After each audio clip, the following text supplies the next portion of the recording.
सीधे आपको लेकर चलते हैं। अमित शाह लोकसभा में बोल रहे हैं, क्या कह रहे सुनते हैं। भाषाई सांस्कृतिक और सामाजिक रक्षण के लिए आप क्या करोगे। मान्यवर, इस बिल के अंदर हम इसको बहुत अच्छे तरीके से प्रोटेक्ट कर रहे हैं।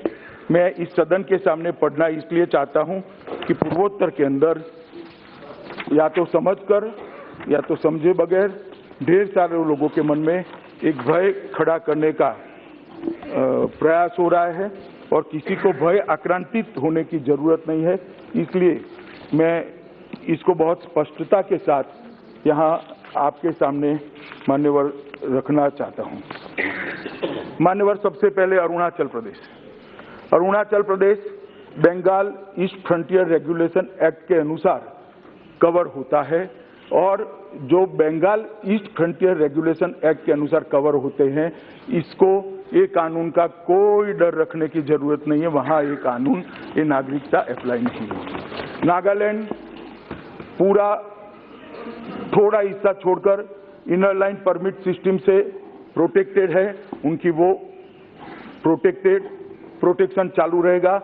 मिजोरम भी पूरा इनर लाइन परमिट सिस्टम से प्रोटेक्टेड है, जो कि बंगाल ईस्ट फ्रंटियर रेगुलेशन 1873 का प्रावधान है, तो वो भी चालू रहेगा। मणिपुर राज्यों की भावना को ध्यान में रखकर मणिपुर को हम इनर लाइन परमिट की सिस्टम के अंदर ला रहे हैं। मणिपुर की घाटी की बहुत बड़ी समस्या का आज समाधान। मान्यवर, मणिपुर की घाटी के सारे लोग बहुत समय से इसकी मांग कर रहे थे और मैं आज मणिपुर के लोगों के ओर से देश के प्रधानमंत्री का कोटि कोटि धन्यवाद करना चाहता हूं, जिन्होंने मणिपुर की ये सालों पुरानी मांग को आज समाप्त कर दिया। त्रिपुरा में एडीसी क्षेत्र में सीएबी लागू नहीं होगा और हाई लेवल कमेटी जो बनाई है उसी में सारे ट्राइबल को समाहित करने का काम किया है। मेघालय पूरा 6 शेड्यूल से कवर है, 6 शेड्यूल को हम इसके बाहर रख रहे हैं। आसाम का जहां तक सवाल है, बीटीसी, कार्बी आंग्लो, डिमा, हसाव, ये सारी एडीसी को सीएबी से बाहर रखा गया है और जो आसाम का मूल प्रदेश है वहां पर क्लॉज 6, सुबह गौरव भाई बात करते थे कि आसाम एकॉर्ड का ये भावना है। गौरव जी, भावना को क्या करोगे। 1985 में राजीव गांधी जी ने आसाम एकॉर्ड करा मान्यवर, उसके बाद में कुछ नहीं किया, सिर्फ भावना ही रही।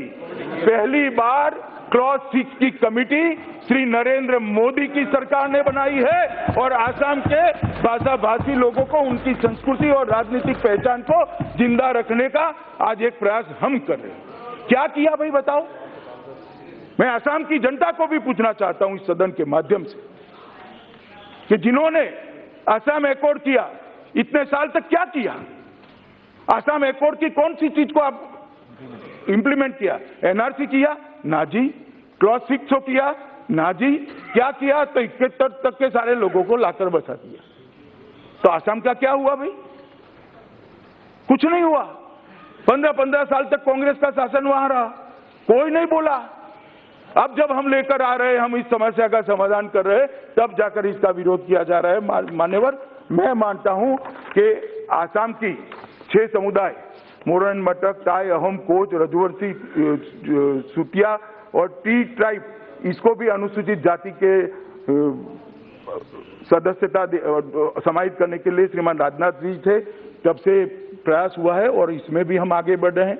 बोडो समुदाय के सांस्कृतिक विकास के लिए भी बोडो म्यूजियम, सांस्कृतिक अध्ययन केंद्र, कुकजार आकाशवाणी व दूरदर्शन का आधुनिकीकरण, सुपरफास्ट और नई एक्सप्रेस का नामकरण भी ये भारतीय जनता पार्टी की नरेंद्र मोदी सरकार ने ही किया है।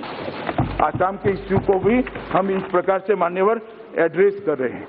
इसलिए आज इस सदन के माध्यम से मैं समग्र नॉर्थ ईस्ट की जनता को कहना चाहता हूं कि पूरे नॉर्थ ईस्ट के सभी राज्यों के चिंताओं का निराकरण इस बिल के अंदर समाहित है। कोई उकसावे में मत आना, कोई आंदोलन मत करना, बहुत हो चुका। अब ये देश शांति के साथ आगे बढ़ना चाहता है मान्यवर। और ऐसा नहीं है कि मैंने किसी से चर्चा नहीं की। विगत 1 मास के अंदर 140 से ज्यादा संस्थाएं मान्यवर 140 से ज्यादा अलग अलग एनजीओ, राजनीतिक दल, जिसमें कांग्रेस की पार्टी के सभी राज्यों के नेता भी थे, और सभी राज्यों के मुख्यमंत्रियों के साथ मैंने लगभग 119 घंटे चर्चा की है मान्यवर, 119 घंटे, और उन्होंने जो सुझाया वो सारे सुझाव इसके अंदर में समाहित करने के लिए आया हूं। मेरे पास ढेर सारा लिस्ट है, मगर पूरा लिस्ट मैं नहीं पढ़ूंगा। अगर वो उठाएंगे मुद्दा तो मैं जरूर पढ़ लूंगा, परंतु सभी लोगों के साथ मैं ये कर आया हूं मान्यवर। इसके साथ हम एक और इसमें रियायत भी दे रहे हैं कि अभी न्यूनतम रेसिडेंसी पीरियड 1+11 12 है। अब हम 2014 का कट ऑफ डेट रख रहे हैं, 31 दिसंबर 2014 का, तो उन लोगों को 11 साल होगा, 14 और 11 मतलब 25 में, तो हम इसको कम कर 1+5 कर रहे हैं, तो 14 से 6 2020 में सब एप्लीकेशन भी कर जाएंगे और जल्दी से नागरिक बनकर भारत की मतदाता सूची में भी आ जाएंगे। तो उसके अंदर भी हम उनको बहुत बड़ी रियायत दे रहे हैं मान्यवर। और मैं मानता हूं कि ये जो रास्ता श्री नरेंद्र मोदी जी ने प्रशस्त किया है, वो रास्ते को के माध्यम से देश के लाखों करोड़ों आज जो देश में रहने वाले 3 देशों के धार्मिक प्रताड़ना के कारण यहाँ आए हुए माइनॉरिटी है, लघुमती है, वो लघुमतियों को, मतलब हिंदू, सिख, बौद्ध, जैन, ईसाई, और श्रुति बहन कह रही है पारसी, हाजी बहन पारसी भी है, पारसी समेत सभी माइनॉरिटी को यहाँ पर नागरिकता देने का रास्ता प्रशस्त हो रहा है। आज अभी भी फिर भी बिल को पुनर्स्थापित करते वक्त बहुत सारे सदस्यों ने बिल की इस सदन की कॉम्पिटेंसी पर सवाल उठाया था, वैधता के बारे में, कि हम इस बिल संवैधानिक रूप से ये सदन ले सकता है या नहीं ले सकता है।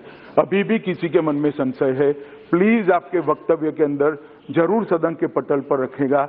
मैं एक शब्द चुराए बगैर, एक सांसद को चुराए बगैर हर एक का बहुत डिटेल में जवाब दूंगा, मुझे कोई आपत्ति नहीं है। मेरा दायित्व है कि विपक्ष के भी सारे सांसदों के सवाल का जवाब देना और इसको जस्टिफाई करना। तो मान्यवर, इतनी भूमिका के साथ मैं इस बिल को सदन के सामने विचार करने के लिए प्रस्तुत करता हूं, और आप सभी लोग रचनात्मक दृष्टि से इसको ले, इतनी विनंती कर मेरी बात को समाप्त करता हूं।